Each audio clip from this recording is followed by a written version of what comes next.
அன்பு பாட்டாளி சொந்தங்களே, இந்த தேர்தல் நமக்கு மிக முக்கியமான ஒரு தேர்தல். நமக்கு என்று சொன்னால் தமிழக மக்களுக்கு மிக முக்கியமான ஒரு தேர்தல். இது ஒரு இடைத்தேர்தல். இந்த தேர்தலில் யாரும் ஆட்சிக்கு வரப்போவது கிடையாது, யாரும் ஆட்சியை இழக்கப் போவது கிடையாது. ஆனால் இந்த இடைத்தேர்தலில் நம் வெற்றியின் மூலமாக 26 தமிழகத்தில் ஒரு ஆட்சி மாற்றம் உறுதியாக நடைபெறும். அதற்கு முன்னோட்டம் தான் இந்த இடைத்தேர்தல். அருமை நண்பர் அண்ணாமலை அவர் சொன்னது போன்று புரட்சித் தலைவர் எம்ஜிஆர் அவர்கள் 72 திண்டுக்கல் இடைத்தேர்தலில் வெற்றி பெற்ற பிறகு 5 ஆண்டுகளில் தமிழகத்தின் ஆட்சியை பிடித்தவர் எம்ஜிஆர் அவர்கள். அதே உதாரணம் தான் விக்கிரவாண்டி சட்டமன்ற இடைத்தேர்தலில் நாம் வெற்றி பெற வேண்டும். அதற்கு இந்த தொகுதியில் உள்ள அனைத்து மக்களும், அனைத்து தரப்பு மக்களும், அனைத்து கட்சிகளை சார்ந்த மக்களும், அனைத்து சமுதாயங்களை சார்ந்த மக்களும் நம்முடைய வெற்றி வேட்பாளர் மிக எளிமையானவர், விவசாய குடும்பத்திலே பிறந்து உழைப்பால் உயர்ந்து உங்களுக்கு நன்கு அறிமுகமானவர், மிக மிக மிக மிக நேர்மையானவர்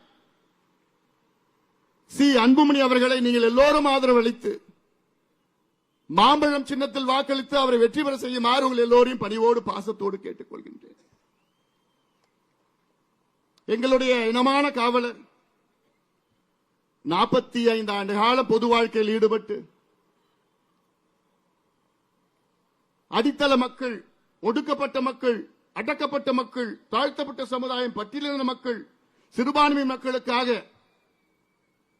ஆயிரக்கணக்கான போராட்டங்களை செய்து கொண்டு உங்களுக்கு எப்படியாவது சமூக நீதியை பெற்று தருவேன் என்று உறுதியேற்று இன்று 86 வயதிலும் ஊர் ஊராக சென்று மக்களை சந்தித்து ஒரு மாற்றத்தை தாருங்கள் என்று சொல்லுகின்ற எங்களுடைய இனமான காவலர் மருத்துவர் ஐயா அவருடைய அன்பு தம்பி இங்கே இருக்கின்ற சி அன்புமணி அவர்கள்.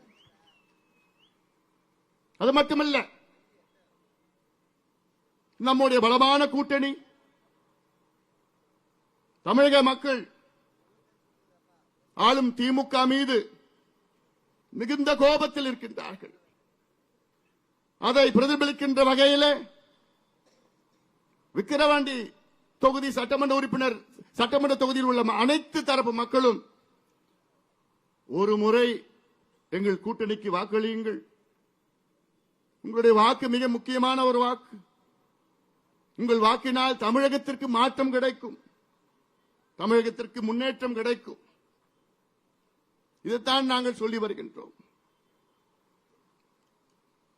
தமிழ்நாட்டில் உள்ள கிட்டத்தட்ட 15 அமைச்சர்கள் கடந்த 10 நாட்களாக இங்கேயே தங்கி 100க்கும் மேற்பட்ட சட்டமன்ற உறுப்பினர்கள், கிட்டத்தட்ட 10 மாவட்ட பெருந்தலைவர்கள், 100க்கும் மேற்பட்ட ஒன்றிய பெருந்தலைவர்கள் எல்லாம் இங்கே தங்கியிருக்கின்றார்கள்.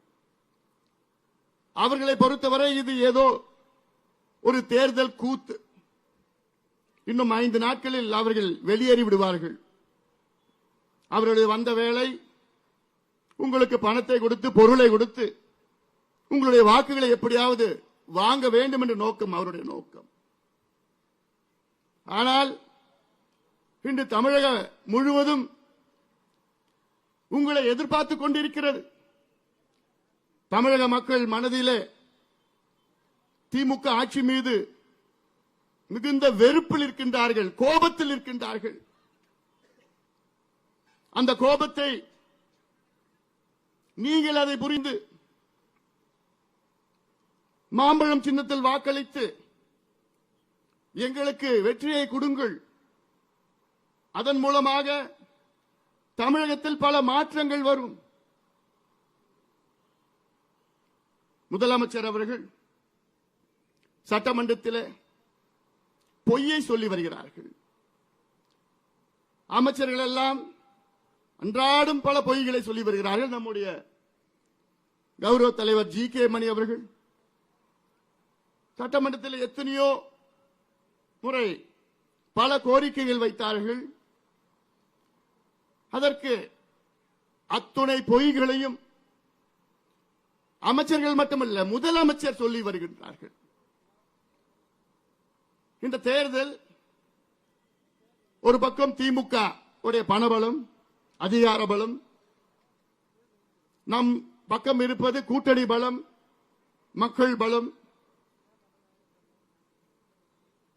இதை நீங்கள் புரிந்து கொள்ள வேண்டும். இந்த தேர்தலில்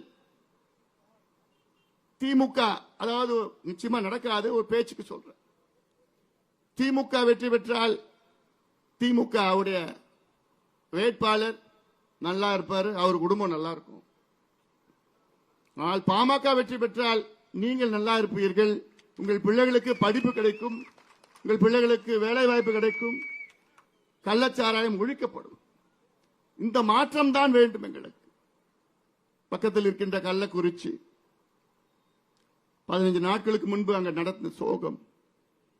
நான் சென்றேன், அங்கே பார்த்தேன். 65 பேர் தமிழக அரசால், முதலமைச்சரால் படுகொலை செய்யப்பட்டார்கள். அது நான் ஏதோ கள்ளச்சாராய சாவுன்னு சொல்ல மாட்டேன். திமுக அரசு அவர்களை கொலை செய்திருக்கிறது. கடந்த ஆண்டும் இந்த சம்பவம் விழுப்புரம் மாவட்டத்தில் மரக்காணத்தில் நடந்தது. அப்பொழுது முதலமைச்சர் அவர்கள், நாங்கள் இரும்பு கரம் கொண்டு அடக்குவோம், கள்ளச்சாராயத்தை ஒழிப்போம் என்று முழக்கமிட்டார். அப்பொழுதும் விசாரணை குழு அமைத்தார். எதுவும் நடக்கவில்லை. மீண்டும் கள்ளக்குறிச்சி மாவட்டத்திலே இந்த ஆண்டு நடைபெற்றது.